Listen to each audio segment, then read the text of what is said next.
Que dit Dieu sur l'élection présidentielle aux États-Unis en 2024? Qui sera le président élu?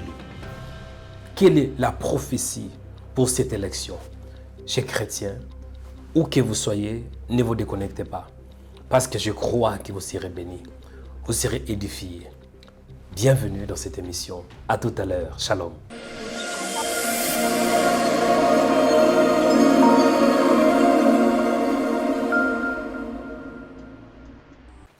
Bienvenue encore une fois. Que le Seigneur vous bénisse.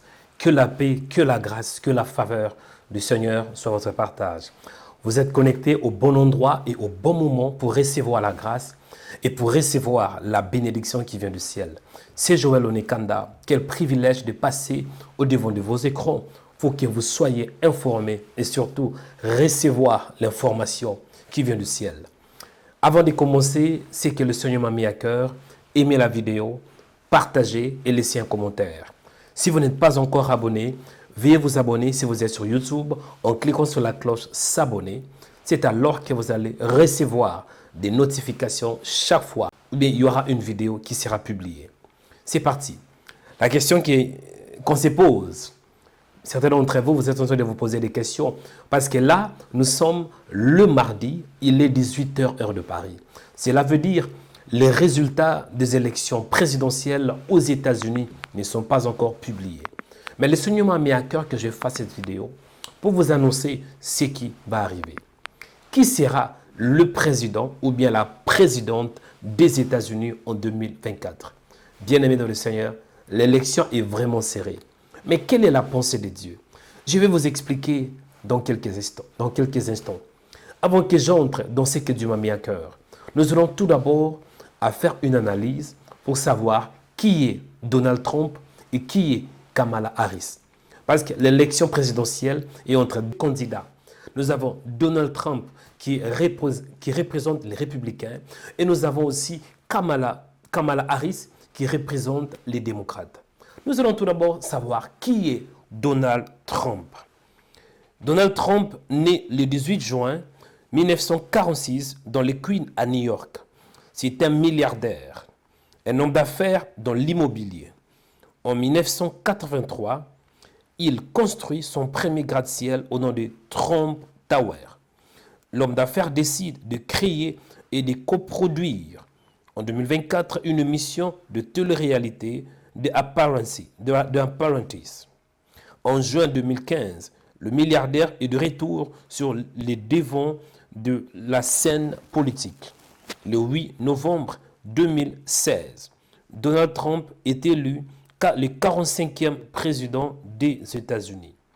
Le 15 novembre 2022, l'ex-président déclare sa candidature à l'élection présidentielle de 2024 depuis sa luxueuse demeure de Mar-a-Lago.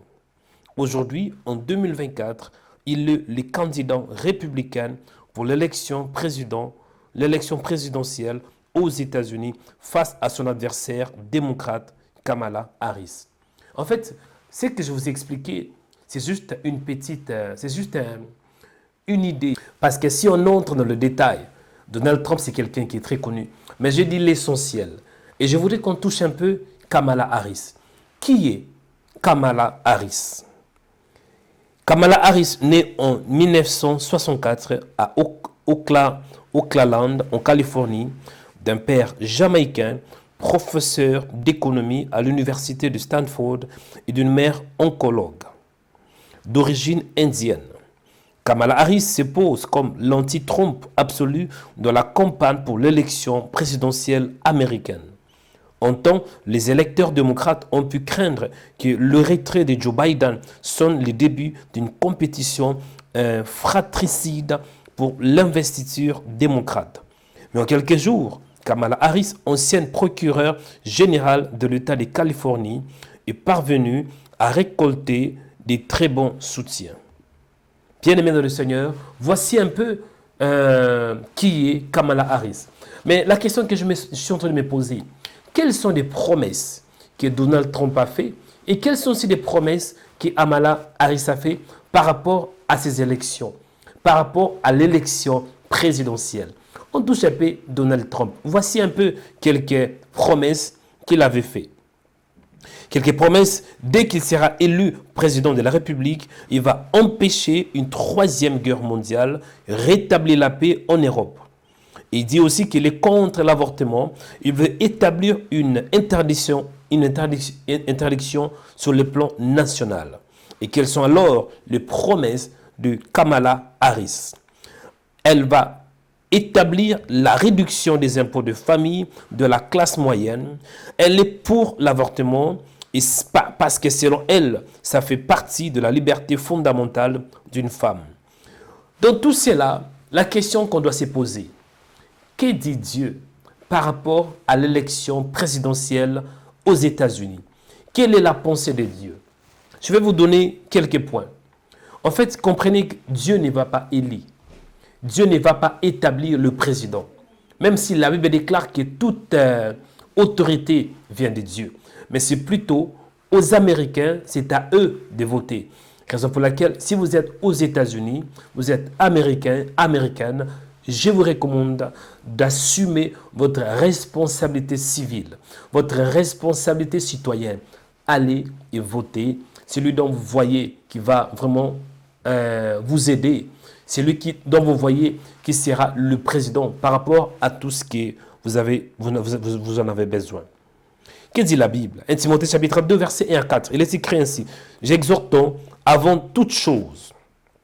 J'exhorte donc avant toute chose à faire de prières et des supplications, de requêtes, des actions de grâce pour tous les hommes, pour le roi, pour ceux qui sont élevés en dignité, afin que nous menions une vie paisible et tranquille en toute piété et honnêteté. En fait, c'est à nous, cela veut dire c'est aux Américains, surtout vous qui êtes chrétiens, vous êtes aux États-Unis, si vous avez le droit de voter, faites-le. Parce que c'est votre droit. La deuxième question que je me suis posée, qu'est-ce que Dieu dit par rapport à tout cela? Qu'est-ce que le Seigneur dit par rapport à ces élections? Tout d'abord, vous devez savoir que Dieu est au contrôle. Que ce soit Trump ou bien Kamala Harris qui sera élu la présidente ou bien le président des États-Unis, comprenez que Dieu est au contrôle. Parce qu'en réalité, toute autorité vient de Dieu. C'est Dieu qui permet qu'il ait un président. Et c'est Dieu qui permet aussi que le président puisse finir son mandat. Je vais vous expliquer dans Jérémie chapitre 27, verset 6. Il est écrit, « Maintenant, je livre tous les pays entre le maître de Nebuchadnezzar, roi de Babylone. Mon serviteur, je lui donne aussi les animaux des champs pour qu'ils soient assujettis. » Bien-aimé dans le Seigneur, Nebuchadnezzar, pour les Juifs, c'était quelqu'un qui était méchant. Mais pour Dieu, Nebuchadnezzar avait un rôle essentiel d'accomplir la prophétie qui était dite que les enfants d'Israël devraient se retrouver où? Dans un pays étranger. Ils devraient être déportés. Donc Nebuchadnezzar, Dieu l'a utilisé pour accomplir quoi? La prophétie ou bien la parole. Dieu l'a utilisé pour accomplir la parole qu'il avait déclarée. Donc moi je crois que ce soit Donald Trump ou bien Kamala Harris, Dieu a permis que les deux arrivent là où nous sommes aujourd'hui. Mais il y aura aussi le président, bien la présidente, que Dieu lui-même, il va aussi permettre. Parce que Dieu, il est souverain. Amen. Vous croyez que Dieu ne connaît pas? Dieu connaît toutes choses. Et c'est là où j'interviens en tant qu'homme de Dieu. Quelle est la prophétie? Qui sera élu le président, bien la présidente des États-Unis d'Amérique en 2024? Pour être franc, je n'ai pas de prophéties à donner. Parce que moi, je n'ai pas une prophétie à donner. Mais je crois que c'est Donald Trump Jr. qui sera élu le président des États-Unis en cette élection en 2024. Par contre, ce que moi je vois dans mon esprit, après cette élection présidentielle, je vois l'instabilité. Je vois les débuts de la chute de la première puissance mondiale, les États-Unis. Donc, pour moi, celui qui sera élu, je crois, je ne dis pas que c'est une prophétie, mais je crois que ça sera Donald Trump qui sera élu. Et c'est vraiment mon souhait. Parce que Donald Trump, c'est quelqu'un qui répond aux valeurs et aux critères chrétiens. Il est contre l'avortement. Et c'est quelqu'un qui vraiment répond aux critères chrétiens, aux valeurs chrétiennes. Raison pour laquelle je crois que c'est Donald Trump qui sera élu le président des États-Unis. Mais par contre, ce que je vois dans mon esprit, je vois l'instabilité, je vois les chaos, je vois le noir après cette élection. Parce qu'aujourd'hui, les États-Unis, qu'on ne veut pas, c'est la première puissance mondiale. C'est que je vois dans mon esprit, les États-Unis ne sera plus la première puissance mondiale. Et aujourd'hui, bien-aimés dans le Seigneur, Dieu est en train de permettre cela. Pourquoi? Parce que le Seigneur est en train d'accomplir sa parole. Nous sommes au temps de la fin.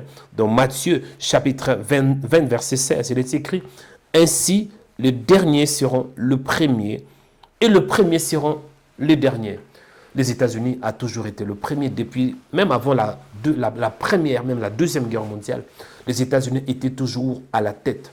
Mais je crois qu'il y a un changement.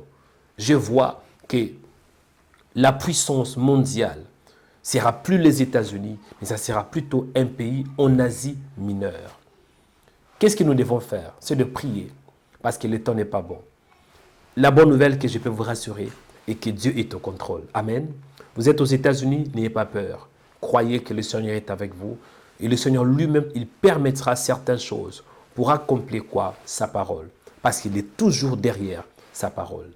Que Dieu vous bénisse. J'espère que vous étiez édifiés. Je crois que Donald Trump va remporter cette élection présidentielle. Par contre, je vois les chaos après cette élection. Que Dieu vous bénisse. Shalom.